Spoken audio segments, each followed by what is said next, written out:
قلنا هيك خصوصية كنهج. القائد هيك عم بيقول إذا اتحدت كل القوى العالمية وهاجمتنا رح ندافع عن أنفسنا، بس إذا كل القوات اللي هلا موجودة تكون تابعة إلنا ما رح نهاجم حدا يعني. فقط إلنا منظومة هجومية كمان. طبعا إذا بدنا نبلش نحكي عن المرأة بشكل عام كيف بلشت وكيف صارت عسكرية، رح نضطر نذكر الظروف اللي أنشأت هي الثورة لحتى أنجبت منها المرأة العسكرية. طبعا كلياتنا بنعرف إنه بخضمها 7-8 سنوات اللي عشناها كيف سوريا تحديدا، يعني شمال وشرق سوريا كيف عانى من هالظروف اللي كانت تجي عليه من ناحية المرتزقة داعش، من ناحية الجيش الحر، من ناحية العصابات المسلحة اللي صارت تظهر بأسماء وأشكال متعددة. فهذا الشيء هو اللي خلانا نضطر نطلع دافع ونحرر عن أرضنا ونحرر شعبنا وعرضنا. يعني بلشت الأمور تأخذ مجرى آخر، كيف لما كل ما تجي فرقة يكون هدفها شيء معين أو هدف براسها حاطته لحتى تصل لغاياتها ومصالحها الشخصية، صارت تقضي على الشعب، وهذا الشعب كان هو اللي عم يدفع الضريبة الكبرى.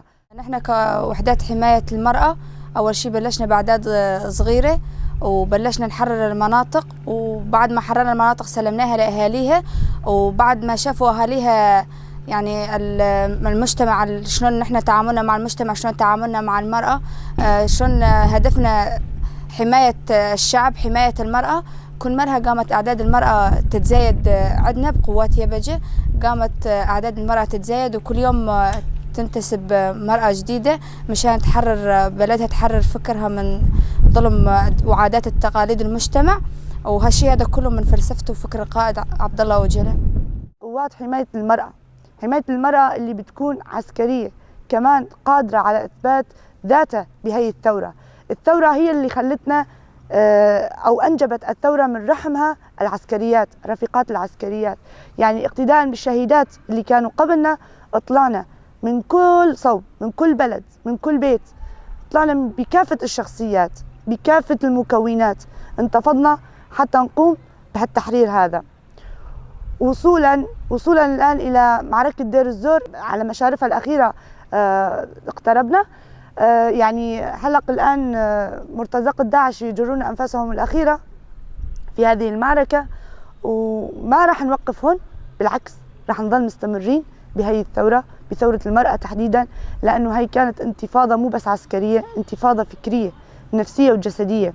حررت المرأة من كثير شغلات، حررتها فكريا قبل ما تحررها جسديا، قبل ما تخليها تشيل سلاح وتقوم حررتها فكريا. الفكر اللي كان مترسخ بسبب الذهنية وبسبب الذهنية الذكورية السلطوية وبسبب العادات والتقاليد اللي كانت مفروضة عليها، خلتها كلها تزيلها وتطلع منها السجن وتنتفض. كل مرة أكيد يعني كل مرة جاي تنظم حالها من يعني نحن جاي ندرب الرفيقات ونحرر فكرهن، الرفيقات جاي يطلعن جاي يوصلن هالشيء هذا للمرأة بالمجتمع. كل رفيقة تطلع تتخرج من هين الشيء اللي تعلمته جاي تنطيه للمرأة الخارجية. وكخطة بدأت فيها المرأة من بدايتها، فإنها قالت كتجيش للمرأة من البدايات الأولى. كانت الخطة عبارة عن مجموعات صغيرة قامت فيها المرأة ودفعت فيها يعني الغالي والرخيص، خاصة أرواح الشهيدات.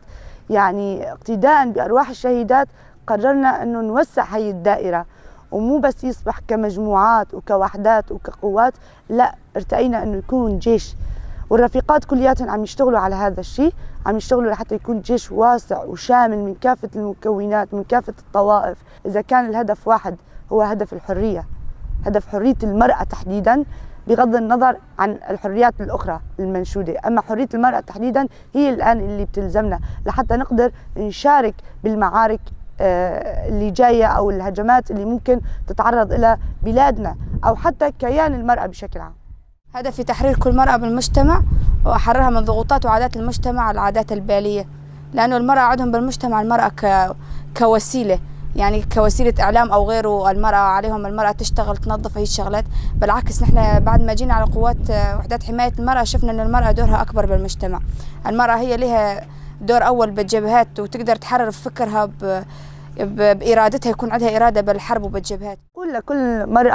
لكل مرأة عليها ظلم، ومحجبة نفسها ضمن نطاق ضيق في بيت من 4 حيطان في معتقل رجل، إنها تقوم وتنتفض، تفكر على نفسها شوي، راح تلاقي نفسها إن هي بدائرة الله مولاها. يعني الشيء اللي هي فيه راح يوصل غيرها للمهالك. كونها أم راح تعرض بناتها للسجن اللي هي فايتة فيه. كونها مربية راح تعرض ما ربته بهذا السجن اللي هي كمان فيه. مشان هيك عليها انه تطلع من هالقفص وتحرر نفسها وتكسر هالقيود هاي كلياتها. كل مرأة بدورها، سواء كانت أم، سواء كانت مربية، سواء كانت عسكرية، تقوم وتنتفض وتحرر نفسها وذاتها، تعرف ذاتها، تعرف حقيقتها القوية، تكسر هاي الحواجز وتطلع لبرا وتقوم بدورها الفعال بكافة المجالات، تلعب الأدوار المختلفة. لأنه المرأة صدقا كونها هي الأساس، كونها هي الخالقة، كونها يعني هي الخالقة لها المجتمع هذا ولها الثورة تحديدا، هي قادرة أنه تصنع المعجزات. يعني تصنع المعجزات من رحم الألم، من رحم الظروف الضيقة اللي عم نعيشها. والفرحة الكبيرة ألحظ بالمناطق تحت سيطرة قوات سوريا الديمقراطية، وراح نخبر الشعب كلياته أنه نهاية داعش قربت بمنطقة دير الزور، وراح يعود الأمن والأمان للبلاد. كوننا نحن كقوات حماية المرأة ما راح نوقف هون. بعد تحرير المناطق في البعض بيقول انه انتهى دور المرأة العسكرية، خلص ترجع لمكانها، تاخذ مكانها بالبيت، تاخذ مكانها بالعمل الإداري أو العمل التنظيمي الحياتي المجتمعي، بس فقط لا غير، انتهى دورها. لا بالعكس، هون ابتدى الدور كثبات ذات، كمعرفة حقيقة. قلنا قوتنا نحن اكتشفناها وما رح نتراجع عنها. أخذنا مكاننا وأخذنا وضعنا بصمة بهالتاريخ هذا، ما رح نرجع ننزعها أو نتخلى عنها. بالعكس، هون بدأ المشوار. فبداية المشوار هي تحقيق الانتصارات والتطلع للمستقبل، رسم خطط ومخططات مستقبلية للأمام كتطوير جيش المرأة. وهذا الشيء عم نشتغل عليه بكافة مكوناتنا كمرأة سورية وكمرأة عسكرية، كمرأة إدارية. عم نشتغل على هذا الأساس لحتى نطور نفسنا أكثر وأكثر وأكثر من خلال المجالس، من خلال الوحدات والقوات اللي عم تنفتح بكل مكان وبكل منطقة، وخاصة بفكرة أو خلينا نقول بمخطط تنظيمي. أنا أوجه رسالتي لكل مرأة موجودة بالمجتمع أنه تجي تنتسب لقوات سوريا الديمقراطية، لقوات حماية المرأة، لأنه هنا نقدر نشوف تدريب، نقدر نعرف شنو لنا وشنو اللي علينا، نقدر نعرف الصح من الغلط، نقدر نوجه رسالة لأي عدوان، نقدر نواجه الأعداء بدون أي تردد، بدون أي خوف. يعني الشيء كنا عايشينه بالمجتمع من عادات ومن تقاليد ومن ضغط بالمجتمع، كانت ما لنا كلمة، ما لنا إرادة، ما نقدر نحكي. يعني إذا نحكي كلمة بالمجتمع ما لنا كلمة، بالعكس هين قدرنا نبدي رأينا، قدرنا نعطي كلمة، نفرجي للشعب إنه نحن كمرأة لها دور بالمجتمع وتقدر تحارب بفكرها وبإرادتها. إرادة المرأة لن تكسر طالما هي أرادت الحياة الحرة والعيش الكريم، فهي لن تهزم.